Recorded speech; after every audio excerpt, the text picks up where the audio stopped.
गुरु जी की बड़ी संगत, गुरु जी का आश्रम जूम सत्संग में आप सबका बहुत बहुत स्वागत है। संगत जी आइए सत्संग की शुरुआत करते हैं और सत्संग के लिए इनवाइट करते हैं आरती सिंह आंटी को। आंटी आप प्लीज आए और गुरु जी का सत्संग शेयर करें। जय गुरु जी, शुक्राना गुरु महाराज जी, बहुत बहुत थैंक यू मुझे ये मौका दिया आपने।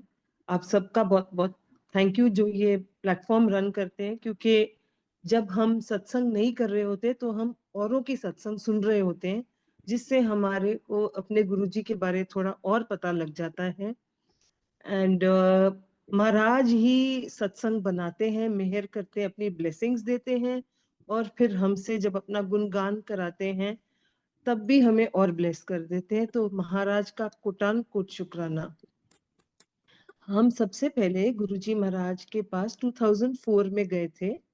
जो छोटा मंदिर एम्पायर स्टेट है वो बिल्कुल हमारे घर से 10 मिनट की दूरी पे है। एंड ये नहीं पता था हम इतनी ऐसी जगह जा रहे हैं जिसके लिए आज हम तरसते हैं कि महाराज मिल जाएं, पर महाराज अब अपनी बॉडी में तो है नहीं, लेकिन उनकी एनर्जी तो बहुत बहुत फील होती है। बच्चे छोटे थे, स्कूल में थे, और मेरे हस्बैंड, मैं, मेरी मदर इन लॉ और दोनों बेटे, कभी कभी कभी 2 कभी 3, कभी हम सारे ऐसे जाते थे। एंड सब अपनी मांग लेके गए होंगे। हमारी सबसे बड़ी मांग ये थी, मेरे हस्बैंड का एक घर है चंडीगढ़ में, और वो हमने किराए पे दे दिया था, और गलत लोगों को दे दिया था जो हमारा घर बिल्कुल नहीं देने, वापस नहीं दे रहे थे हमें। और वो बहुत वो पॉलिटिकली वो पावर में थे, और इसीलिए सारी जुडिशरी और सारी पुलिस, हर चीज उन्हीं के फेवर में थी। और मेरे हस्बैंड बहुत परेशान थे, हर हफ्ते जाते थे और खाली हाथ वापस आते थे। कुछ बात आगे नहीं बढ़ रही थी।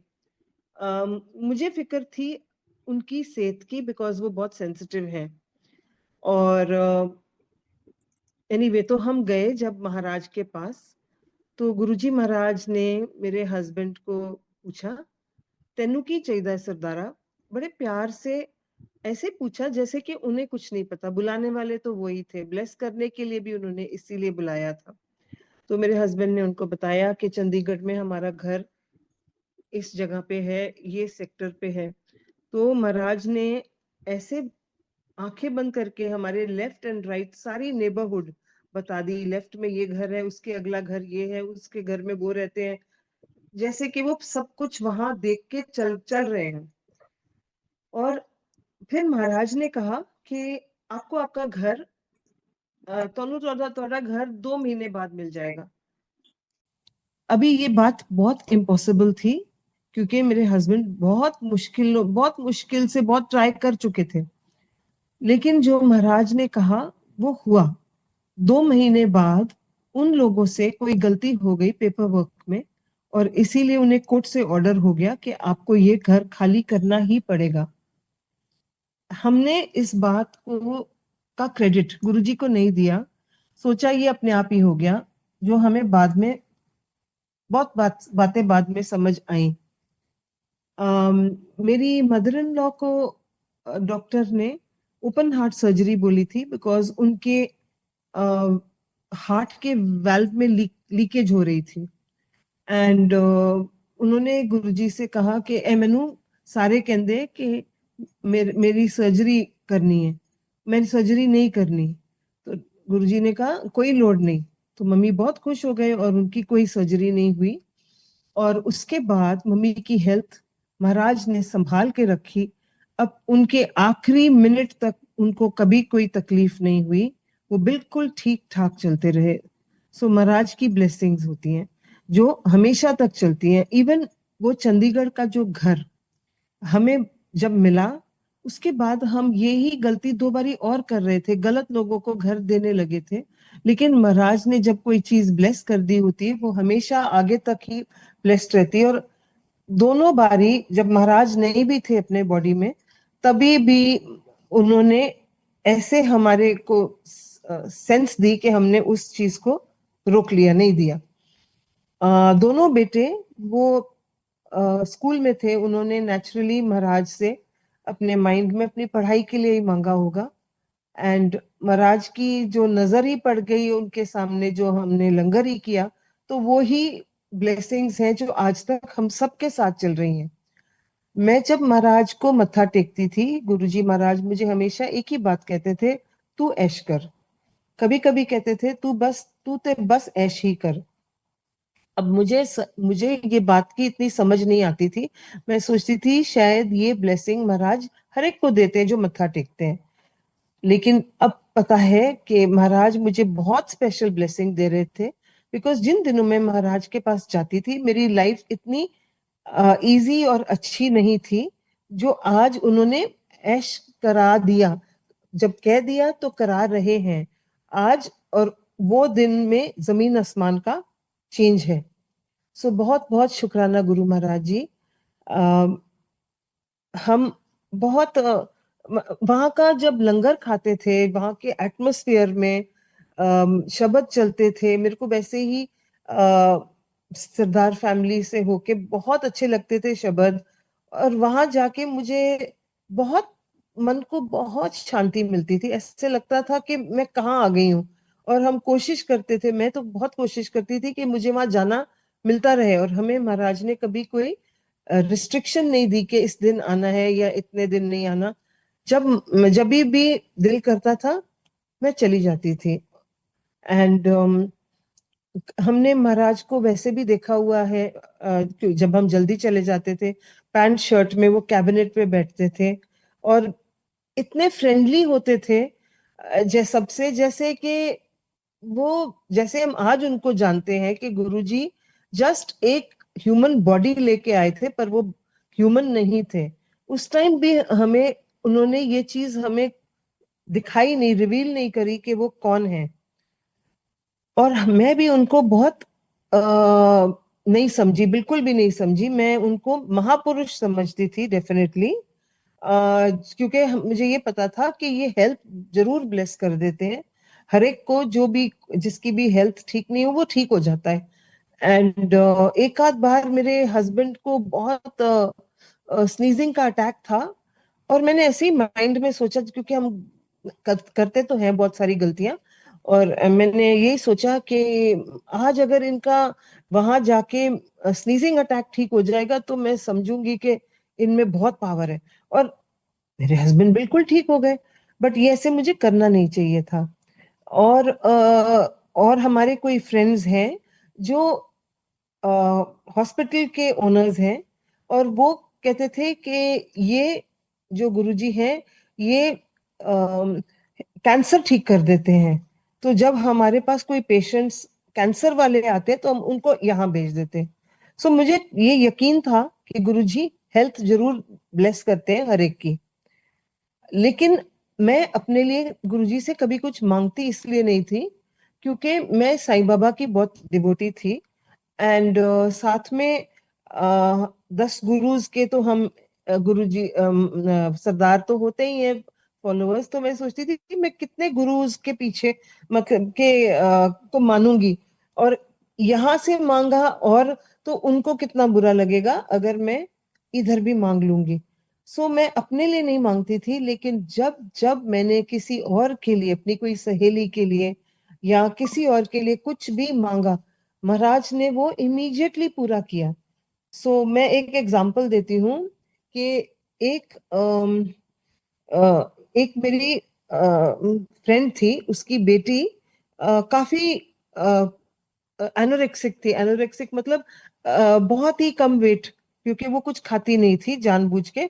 उसको ये था कि मैं बहुत मोटी हूँ, लेकिन जब हमने उसको देखा वो तो बिल्कुल हड्डियों वाली थी, हड्डी हड्डी एंड सिर्फ हड्डियां ही हड्डियां थी। अब लड़की बहुत बहुत ब्राइट थी, इंटेलिजेंट थी, और उसको 100% स्कॉलरशिप मिल गई थी in college in America for theatre. तो उन्होंने ये कंडीशन डाल दी कि इसकी एडमिशन तो हो गई है, लेकिन ये बहुत अंडर वेट है, और अगर इसने वेट पुट ऑन नहीं किया, 5 kgs मिनिमम इसको और वेट पुट ऑन करना है, नहीं तो ये इसकी एडमिशन कैंसिल हो जाएगी, क्योंकि हम नहीं तो इसके हॉस्पिटल के बिल्स ही पे करते रहेंगे। तो मैं बड़े मंदिर गई हुई थी और मैंने अपने मन में नहीं, मैंने वहां गुरुजी से अरदास की। मैंने कहा गुरुजी ये बच्चे को का वेट पुट ऑन हो जाए। और मैं घर आके सोच रही थी कि मैं तो अरदास करके आ गई हूँ, कि महाराज ने सुना कि नहीं सुना। उन्होंने ये कंडीशन डाल दी कि इसकी एडमिशन तो हो गई है, लेकिन ये बहुत अंडर वेट है, और अगर इसने वेट पुट ऑन नहीं किया, 5 kgs मिनिमम इसको और वेट पुट ऑन करना है, नहीं तो ये इसकी एडमिशन कैंसिल हो जाएगी, क्योंकि हम नहीं तो इसके हॉस्पिटल के बिल्स ही पे करते रहेंगे। तो मैं बड़े मंदिर गई हुई थी और मैंने अपने मन में नहीं, मैंने वहां गुरुजी से अरदास की। मैंने कहा गुरुजी ये बच्चे को का वेट पुट ऑन हो जाए। और मैं घर आके सोच रही थी कि मैं तो अरदास करके आ गई हूँ, कि महाराज ने सुना कि नहीं सुना। और ऐसे सोच के मैंने लाइट ऑफ डिविनिटी खोली। जब मैंने लाइट ऑफ डिविनिटी घर आके खोली, पहला सेंटेंस जो मैंने पढ़ा था, गर्ल पुट्स ऑन वेट। अब मेरे को यकीन हो गया कि मेरी अरदास महाराज ने सुन ली।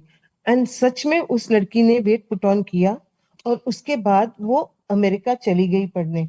आज वो अवार्ड्स विन करती है, और महाराज ने उसको बहुत सक्सेस से ब्लेस किया है। सो ये है हमारे महाराज। अब ऐसे ही उन दिनों में हमारे ऑफिस में कोई थे, उनका बेटा काफी बीमार हो गया।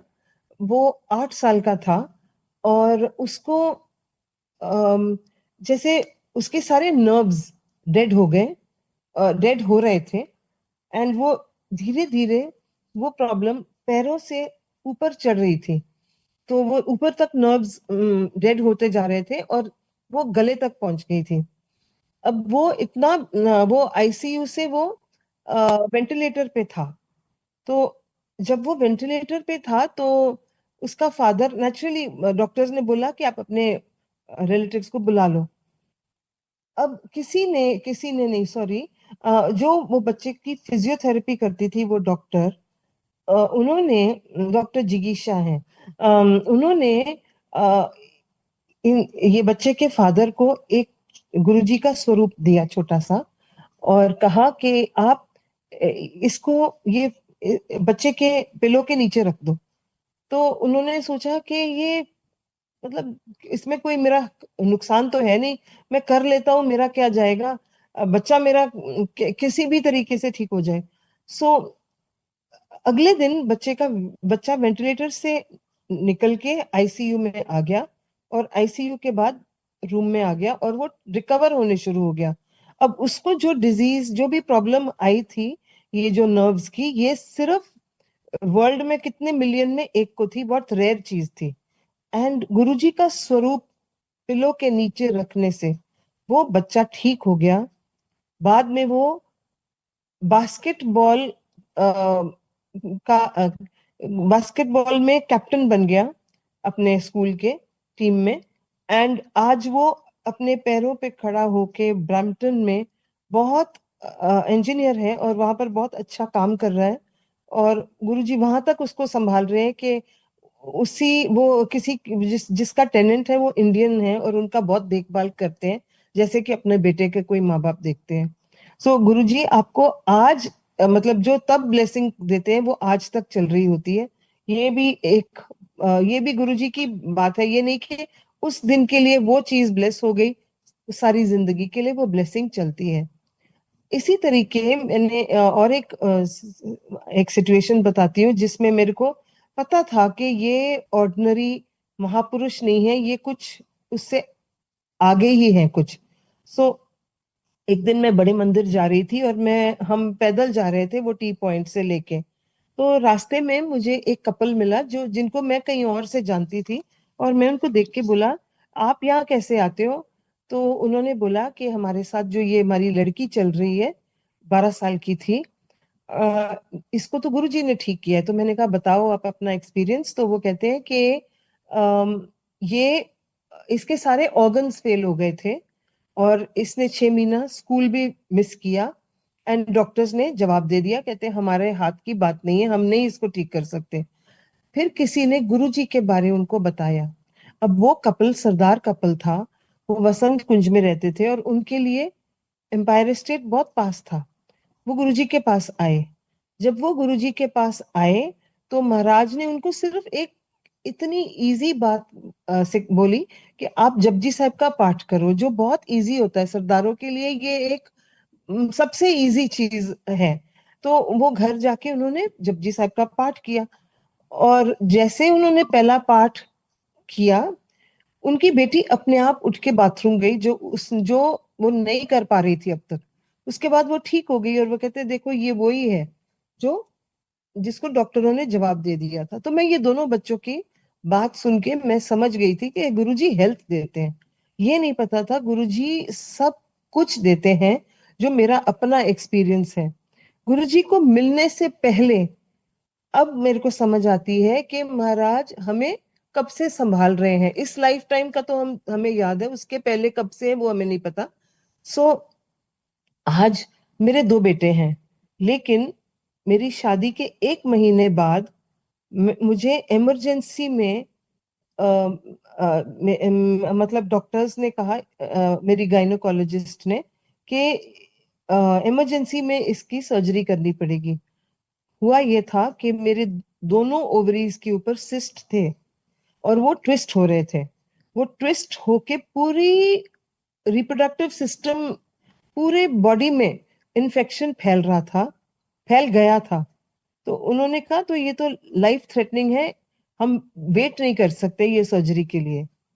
अब उन्होंने एक ओवरी निकालनी पड़ी, एक ट्यूब निकालनी पड़ी। जो दूसरी ओवरी बची थी उसको भी स्क्रेप करना पड़ा, और जो दूसरा ट्यूब जो अंदर छोड़ा था वो भी उसमें भी बहुत सारी ब्लॉकेजेस थी। सो डॉक्टर ने इमीडिएटली कह दिया था मेरे इन लॉज को कि आपके बच्चे नहीं होंगे, ग्रैंड चिल्ड्रन नहीं आएंगे। नेचुरली वो बड़े अपसेट थे और मेरे हस्बैंड भी अपसेट थे। मुझे किसी ने ये बात बताई नहीं थी पर पता तो लग गई। अब मैं दिल्ली के सारे डॉक्टरों के पास जा रही थी, 3 साल हर महीने कोई ना कोई डॉक्टर, और मैंने किसी डॉक्टर को नहीं छोड़ा। सब ने एक ही जवाब दिया कि ये बहुत इम्पॉसिबल केस है। लेकिन मेरे अंदर शायद गुरुजी की आवाज कहती थी कि ये नहीं, ये सब झूठ, ये सब जो बोल रहे हैं ये सच नहीं होगा, मेरे बच्चे होंगे। अब वो कौन था, वो कैसे इतनी स्ट्रांग, ये एक अंदर से इंट्यूशन थी, ये नहीं पता। एंड फिर हमें बॉम्बे जाना पड़ा, क्योंकि हमारी पार्टनर्स के साथ सेपरेशन होके न्यू कंपनी बन रही थी।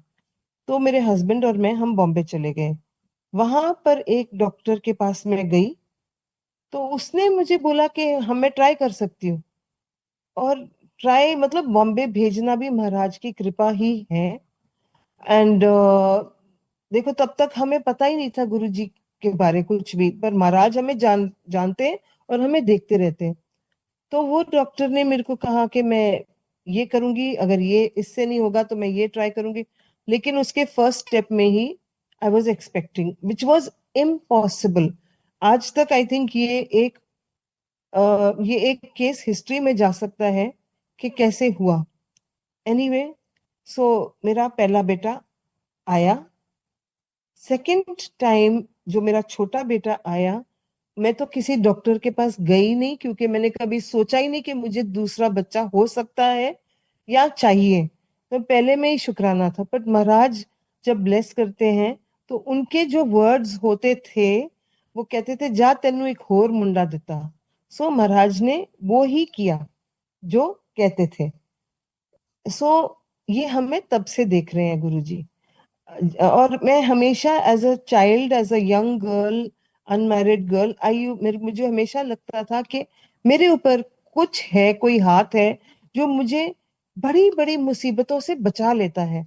मतलब एकदम प्रॉब्लम जो भी आती है, पर लास्ट में कोई चीज ऐसी होती है जो मुझे उस प्रॉब्लम से निकाल लेती है। और ये नहीं पता था कि ये वो कौन है। मैं कहती थी गॉड गॉड सब कर देंगे, ऐसे सोचती थी।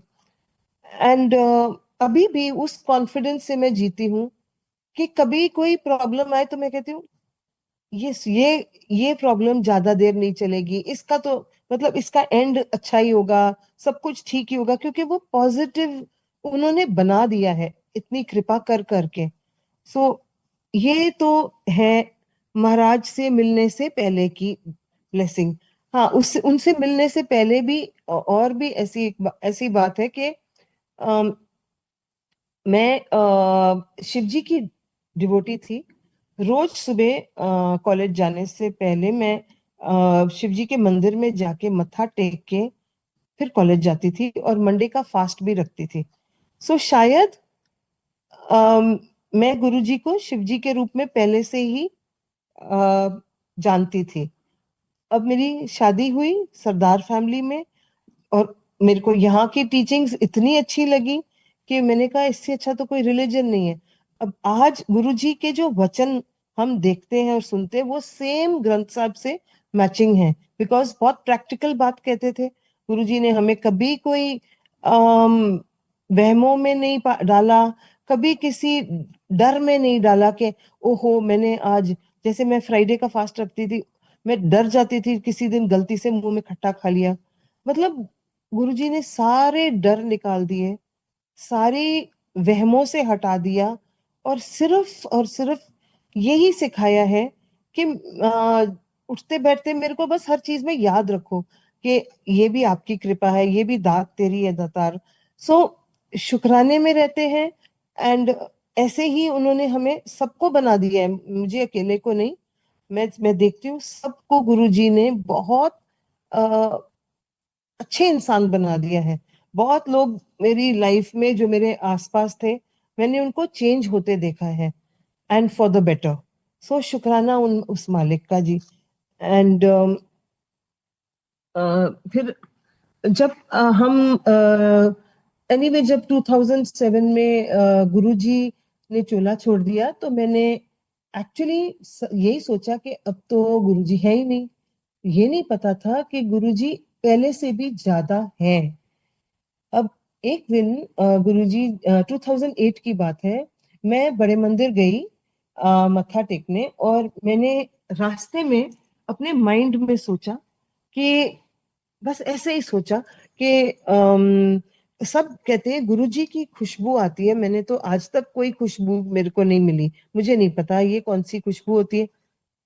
वापसी में जब मैं गाड़ी में थी मैंने ये सोचा, पर गुरुजी से ऐसे मांगा नहीं, बस अपने माइंड में ये सोचा। पर अपने घर आई तो पूरे घर में इतनी ज्यादा खुशबू थी, कोना कोना कोना कोना ऐसे भरा हुआ था खुशबू से, जैसे कि पता नहीं कितनी बोतलें परफ्यूम की कोई किसी ने गलती से तोड़ दी होती है।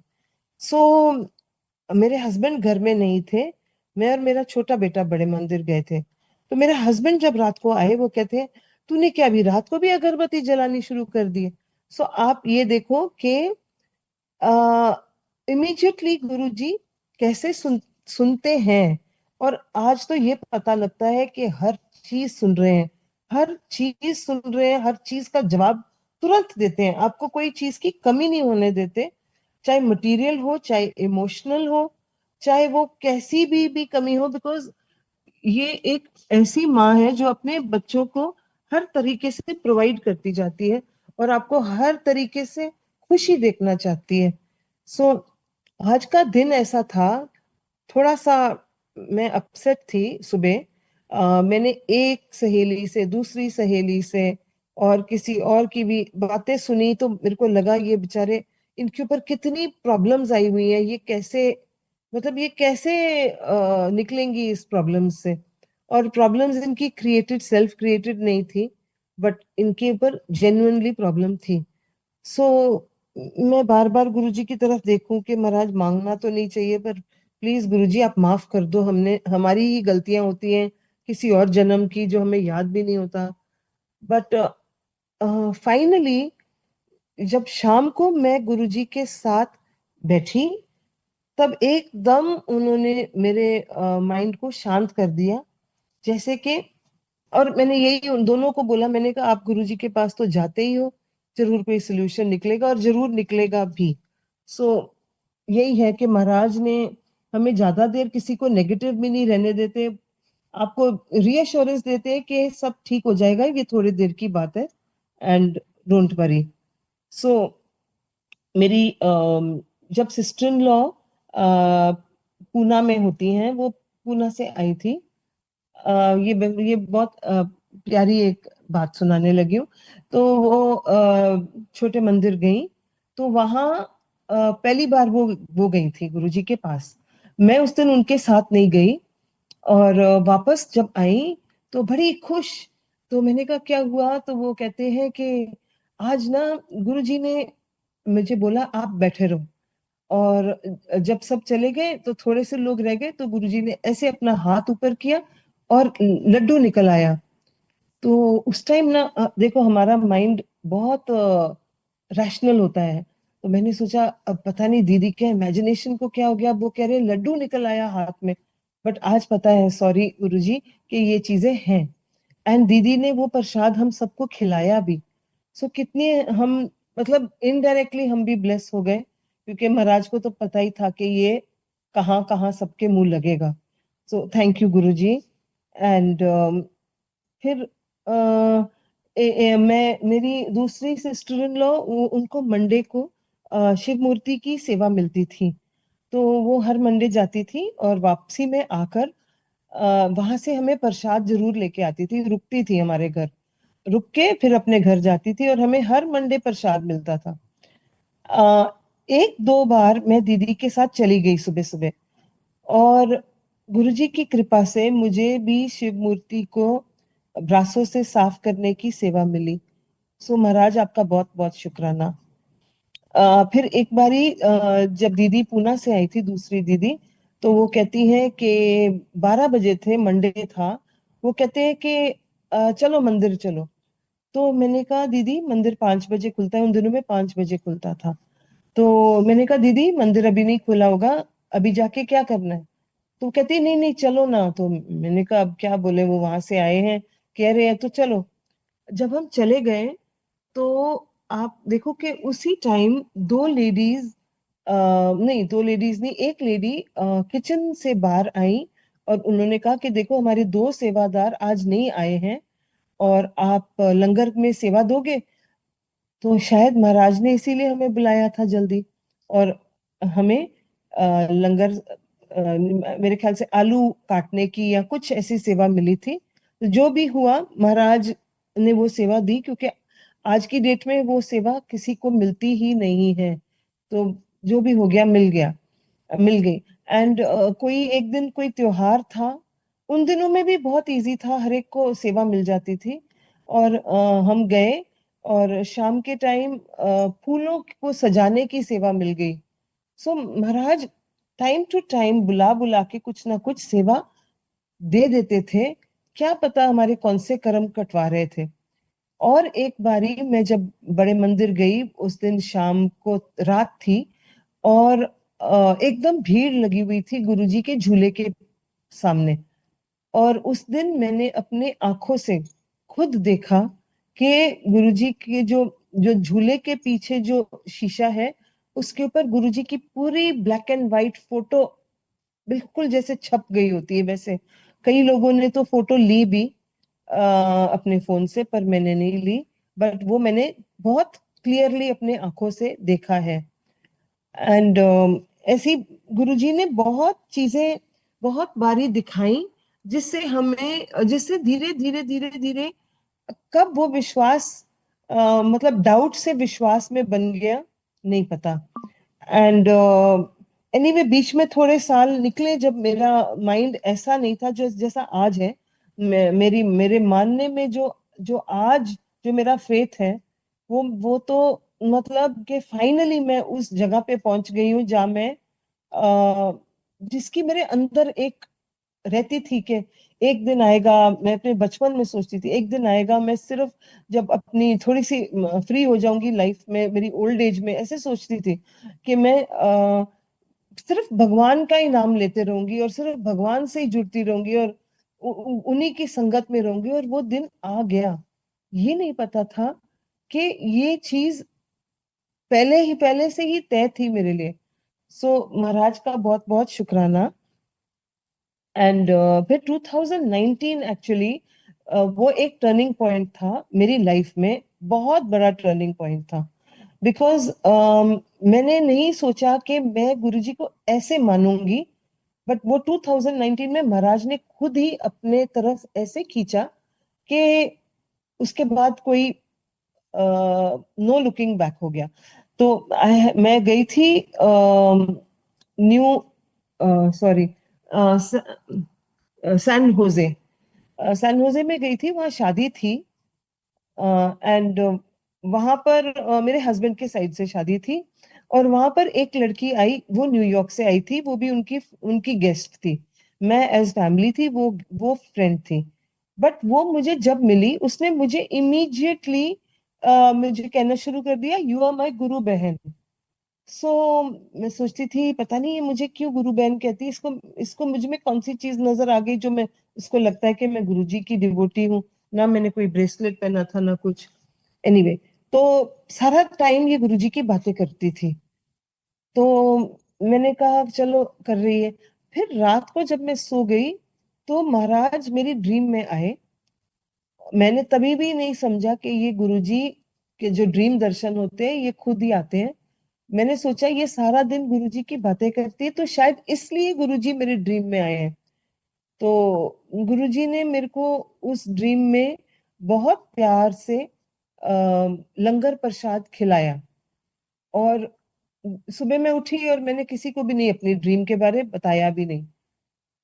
वापस जब मैं इंडिया आई, तो वही फ्रेंड वहां से, न्यूयॉर्क से, मुझे एक लिंक भेजती थी रोज।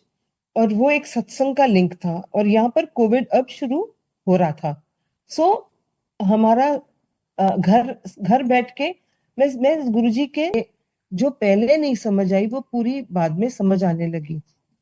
एक लड़की जो उस एक बारी मतलब उस प्लेटफॉर्म पे मेरे को साइड से मैसेज भेजती है कि डू यू हैव शिव पुराण। तो मैंने कहा नहीं, आई डोंट हैव। तो उसने कहा अपना एड्रेस भेजो। तो मैंने कहा ये तो ऑस्ट्रेलिया में रहती है, इसको मैंने एड्रेस भेज दिया। लेकिन 3 दिन बाद शिव पुराण जब घर आई, तो मैं एक बारी तो घबरा गई, क्योंकि मैंने कहा इतना ये भारी ग्रंथ है, और अगर मैं इसको ऐसे ही रख दूं तो ये तो मतलब बेअदबी हो जाएगी, मेरे को तो रिस्पेक्ट देना होगा। और मैं सोच रही थी कि मैं हिंदी तो पढ़ नहीं पाती ठीक से, तो मैं क्या करूंगी। तो आप मानोगे, अगले दिन एक अंकल थे, वो अपना सत्संग में सुना रहे थे कि अब शिव पुराण पढ़ना इतना आसान हो गया है, जिनको हिंदी नहीं भी आती वो शिव पुराण को खोल के यूट्यूब में उसी चैप्टर को को ऑन करके सुन सकते हैं, और साथ में अपने ग्रंथ को पढ़ सकते हैं। और वही मैंने किया, और अभी मेरे ख्याल से सिक्स्थ सिक्स्थ रीडिंग मेरी हो रही है। मैं रोज एक चैप्टर पढ़ती हूँ गुरुजी की कृपा से। सो अपने आप ही अपना नाम जपाते हैं, अपने आप ही अपनी तरफ लेके आते हैं, अपने आप अपना फेथ बनाते हैं। अब इन्हीं दिनों में, ये जून ऑफ 2019 की बात है, मेरा छोटा बेटा को मेरे हस्बैंड ने थोड़े पैसे दिए, और वो अपने सारी फाइल्स और पेपर्स के साथ में बैठा हुआ था, अपने सर्टिफिकेट्स को संभाल रहा था। तो उसने ध्यान नहीं दिया कि वो पैसे, फिर शाम को उसको ध्यान आया कि ओहो, मुझे तो पापा ने पैसे दिए थे, तो वो कहाँ चले गए। अब वो पैसे बिल्कुल ही गायब हो गए, समझ ही नहीं आई, बिकॉज उसने वो कमरा छोड़ा ही नहीं अपना। और हम परेशान हो गए, हमने वो पूरा कमरा छान मारा। तो मैंने उसको पूछा बेटा कहाँ रखा था, वो कहता है मैंने अपने ब्रीफ केस में डाला था, पर मेरे ब्रीफ केस में नहीं मिल रहा। हमने उस ब्रीफ केस को कम से कम 20 बारी, मैंने 20 बारी, मैंने, उसने पता नहीं कितनी बारी, बार बार पूरा उल्टा करके खोल के सब देखा। फिर हमने सारी कबर्ड्स, सारे ड्रॉर्स, बेड्स खोल के सब कुछ देख लिया, कहीं नहीं मिल रहा था। तो हमने कहा ना ये चोरी हुआ है, तो ये गायब कैसे हो गया।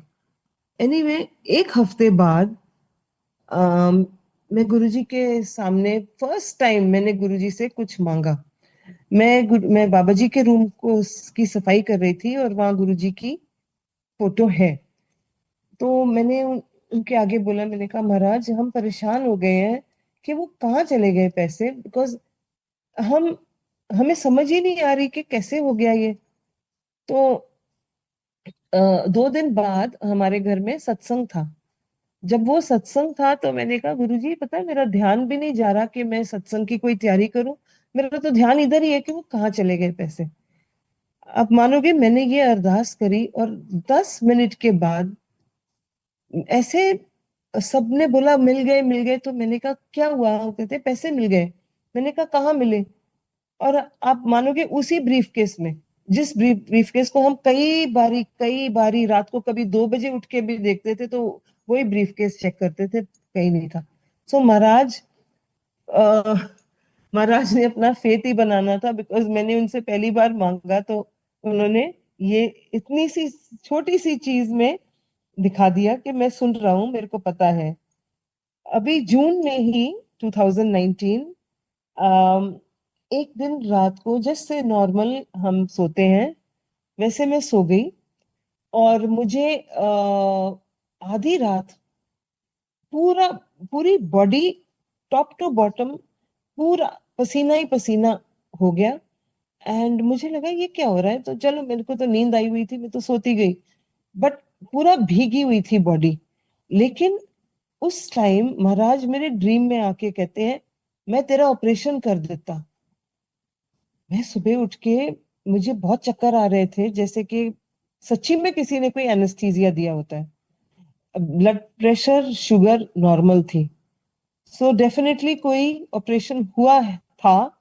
किस चीज का हुआ नहीं पता, एनेस्थीसिया का इफेक्ट फील हो रहा था। अब 4 साल बाद लास्ट ईयर, 4 या 5 साल बाद लास्ट ईयर एक पुरानी संगत आंटी कहती हैं जब गुरुजी थे उन्होंने उन्हें एक रूम, वो अपने ऑपरेशन रूम में बुलाया और कहते हैं कि उन्होंने पत्ते रखे मेरे नेवल के ऊपर और कहती है मैं पसीने से भर गई और गुरुजी ने क्या, मैं तेरा ऑपरेशन कर देता। माय गॉड, गुरुजी ने कैसे वो चीज को 5 इयर्स के बाद वैलिडेट करी कि ये कोई ऑर्डिनरी बात नहीं थी। मैं तभी भी करता था, मैं अपने बच्चों का वैसे ही ध्यान आज भी रखता हूँ। सो ये है महाराज की कृपा। और ऐसी बहुत सारी कृपा है। मैं पेंटिंग करती थी बिकॉज उन दिनों में कुछ समझ नहीं आती थी। वो कोविड के दिनों में टाइम पास करने के लिए ये सबसे अच्छी चीज थी। तो एक दिन मैं अपनी सिस्टर इन लॉ के घर गई और हम दोनों ने बैठ के अकेले बैठ के सत्संग किया। तो मैं जब उठ के वापस आ रही थी तो वो कहते हैं कि अब तू खाना भी खा के जा के आप, मेरे हस्बैंड बॉम्बे गए थे। तो वो कहते हैं खाना खा के जा, फिर कहते हैं 1 मिनट रुक जाओ मुझे आपको कुछ देना है। मैंने बोला अच्छा। तो उन्होंने मुझे पेंट ब्रशेस दिए 3। कहते हैं ये पेंट ब्रशेस के जो ये सूखा ब्रश से हम शिव मूर्ति के अंदर जो बारीक बारीक डस्ट होती है उससे निकालते थे। तो मैं इतनी खुश हुई बिकॉज मुझे लगा गुरुजी मुझे मेरी पेंटिंग को ब्लेस कर रहे हैं। और बाकी एक मैंने रख लिया और बाकी 2 मैंने अपनी 2 आर्टिस्ट फ्रेंड्स जो गुरुजी की डिवोटीज हैं उन्हें एक एक दिया। मैंने कहा ये ब्लेस्ड ब्रशेस हैं, आप लोग भी एक एक ले लो। सो ये तो है गुरुजी की बहुत बहुत ऐसी बहुत कृपा है जो छोटी छोटी चीजों से बहुत बहुत बड़ी चीजों में भी उन्होंने दया की है। अब मैं बहुत आगे आ रही हूँ। मैं अभी 2 महीने पहले की बात इसलिए सुनाने लगी हूँ बिकॉज ये बहुत बड़ी ब्लेसिंग है जो मैं शेयर करना चाहती हूँ। और छोटी छोटी तो मैंने बहुत सारी सुना, और भी बहुत सारी सुना सकती हूँ।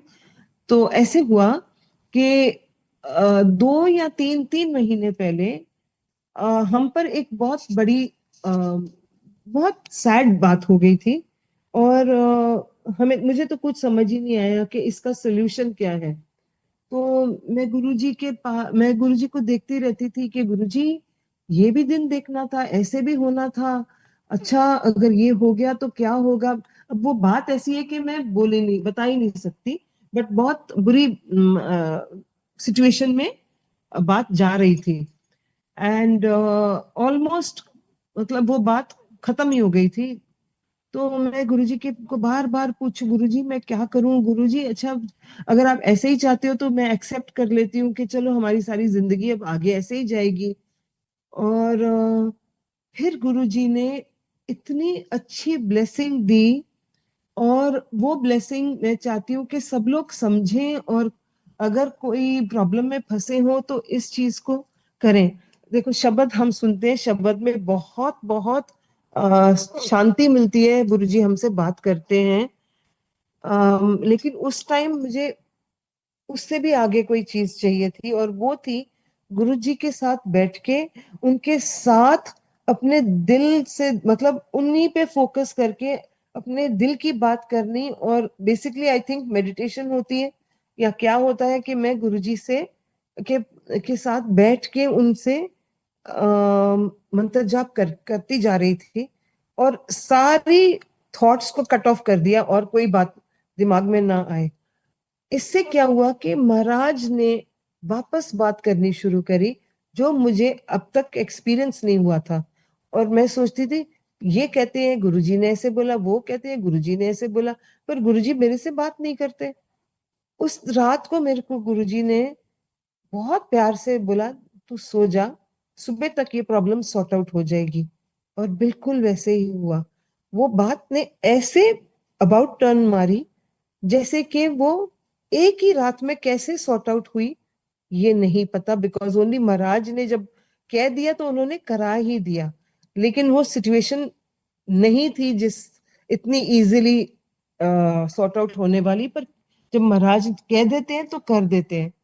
और भी अब जब सब कुछ ठीक है, मैंने पक्का कर लिया है कि मैं गुरुजी के साथ ऐसे ही रोज बैठूंगी, चाहे शुक्राना करने बैठूं, चाहे उनसे कुछ मांगने, चाहे उनसे अपने दिल की बात करने, लेकिन उनके साथ कम से कम दिन में 2 बार बैठना ही है।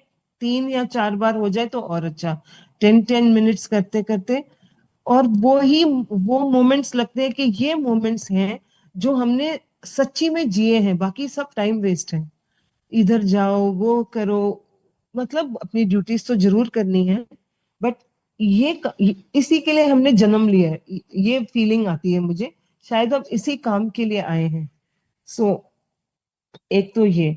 और हाँ, अब गुरुजी का दरबार मैंने कैसे बनाया, ऐसे मेरे को एक मैसेज आया था कि आप दरबार सेवा करोगे। अब मैं बहुत नई नई थी, मुझे ये चीजों के बारे कुछ नहीं पता था। मैंने कहा वो क्या होता है?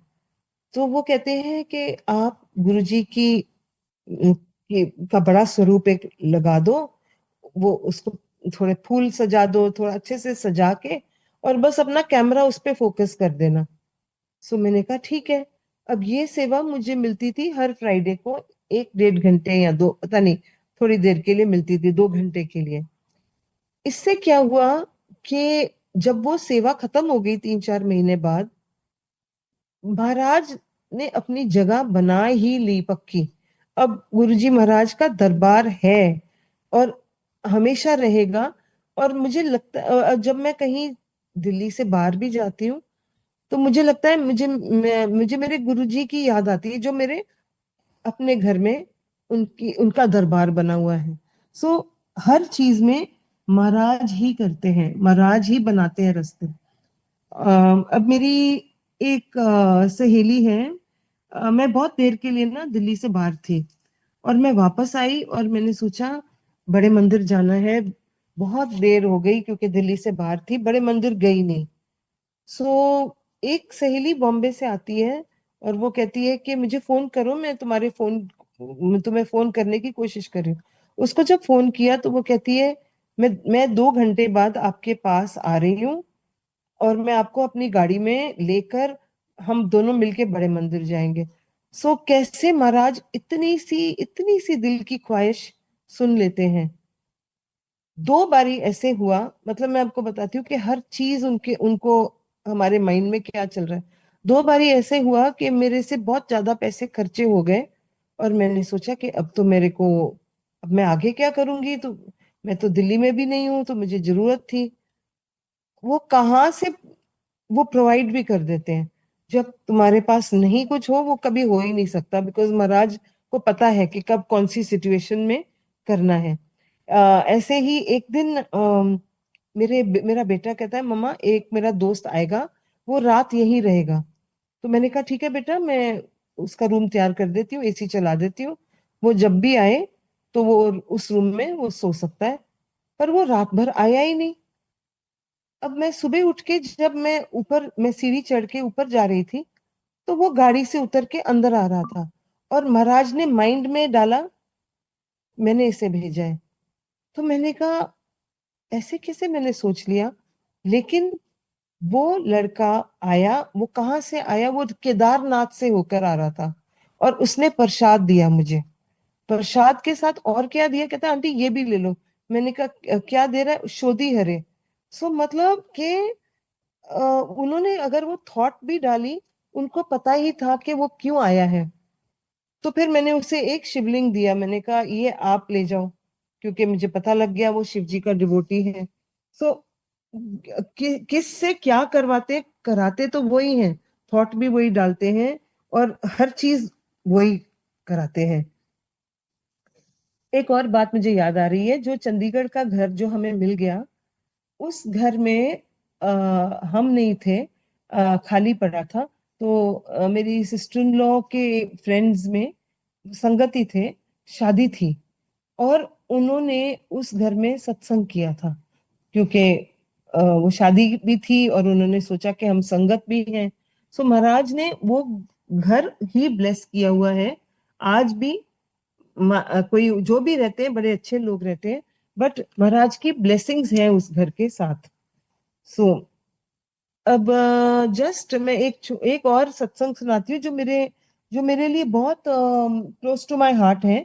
कि जब हम सोचते हैं कि महाराज सुन भी रहे हैं, बात भी कर रहे हैं क्या, लेकिन कई बार वो इतनी क्लियरली आपको मैसेज देते हैं कि आपको अपनी प्रेजेंस दिखाई देते हैं। सो मेरी ग्रैंड डॉटर, जब वो 1 महीने की थी, उसे बहुत हाई, मतलब उसको जॉन्डिस हो गया था, उसका बेली रूबिन बहुत ही हाई था। इतना हाई था कि मैं आज तक आप गई थी, और वहां पर बेबी थी। तो मैंने दिल्ली में अपने डॉक्टर को फोन किया, तो डॉक्टर ने बोला कि देखो ये इतना हाई बेली रूबिन है, और इससे ना बच्चे की जान को बहुत खतरा है।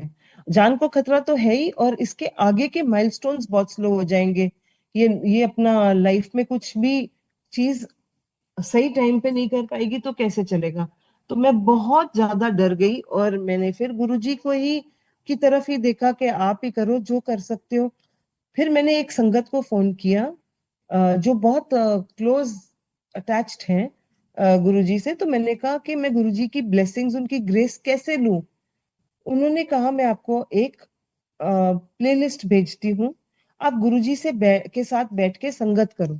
अब ये एक बहुत पावरफुल चीज है, जो हर एक जो अगर कभी भी कोई काम रुकता हो, तो मेरे लिए हमेशा ये काम आता है। काम आता है मतलब गुरुजी का तो हर चीज ब्लेस्ड है, बट मेरे लिए ये बहुत प्रेशियस है।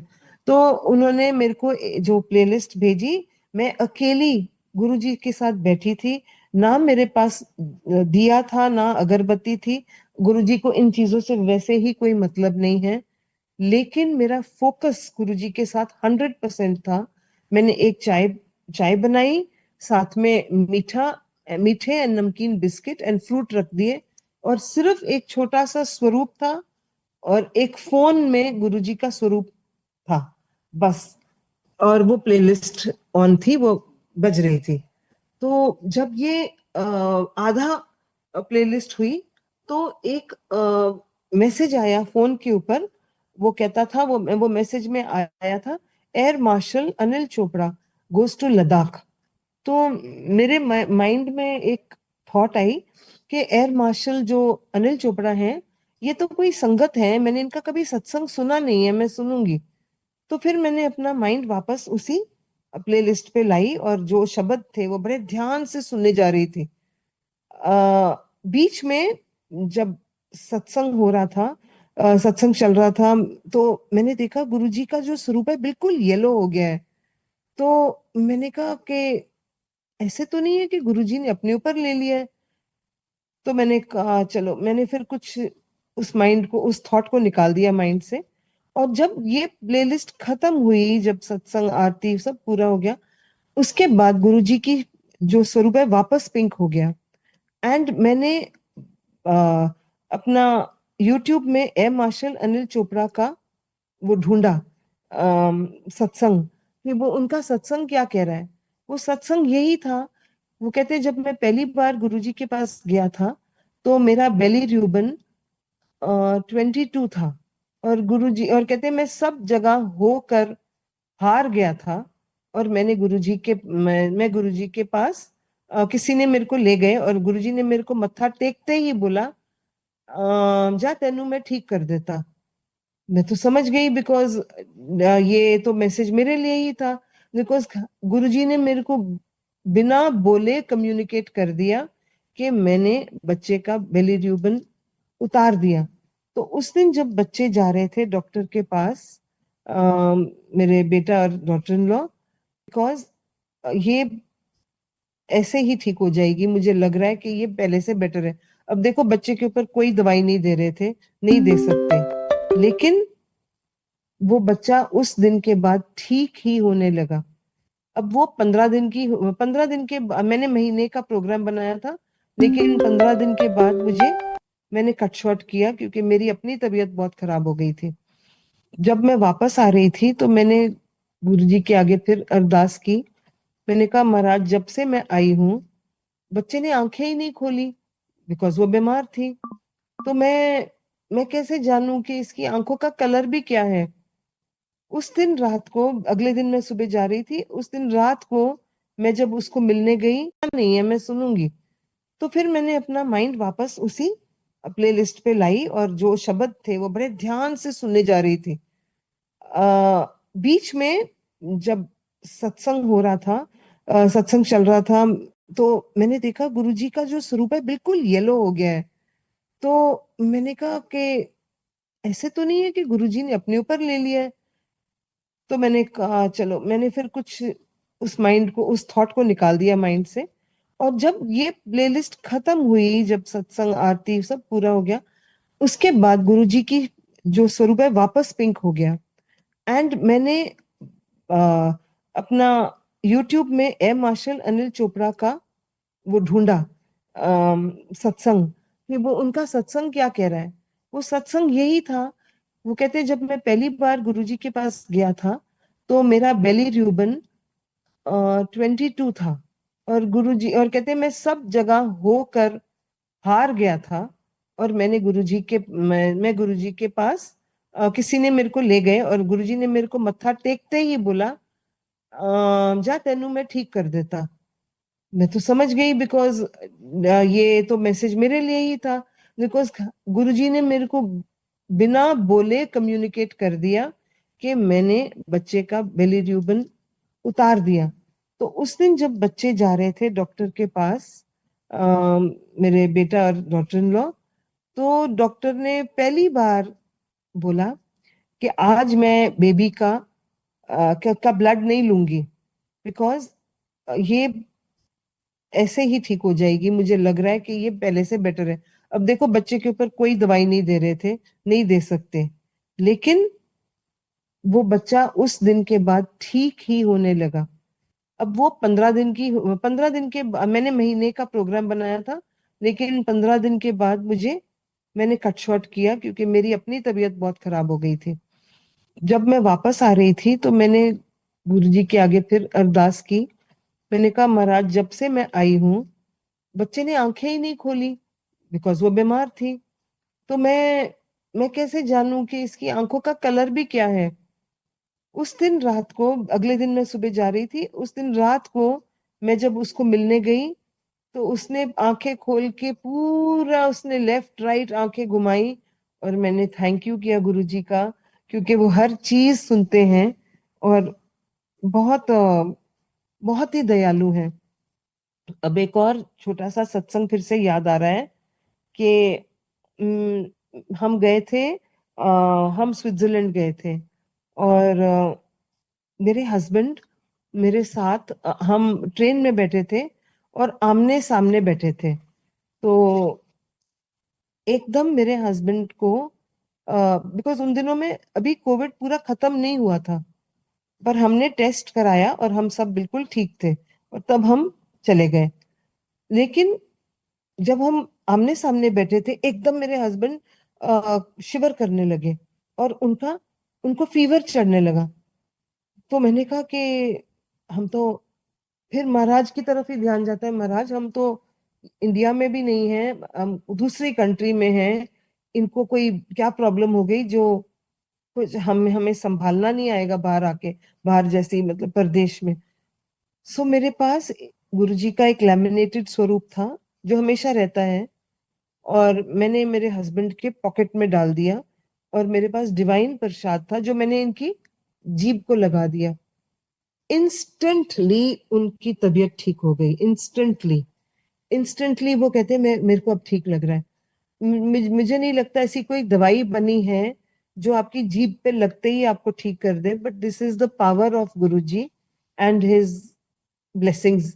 प्रसाद क्या, सत्संग क्या, और ये शब्द, हर चीज में गुरुजी की ब्लेसिंग है। जिसको जैसे मिलती है बस ले लो, बिकॉज वो तो देने के लिए ही वेट कर रहे हैं, अपने बच्चों को संभालने के लिए वेट कर रहे हैं। सो यही है, और सुनाने के लिए तो इतना कुछ है, इतना कुछ है कि हम हम पूरी रात ही सुनाते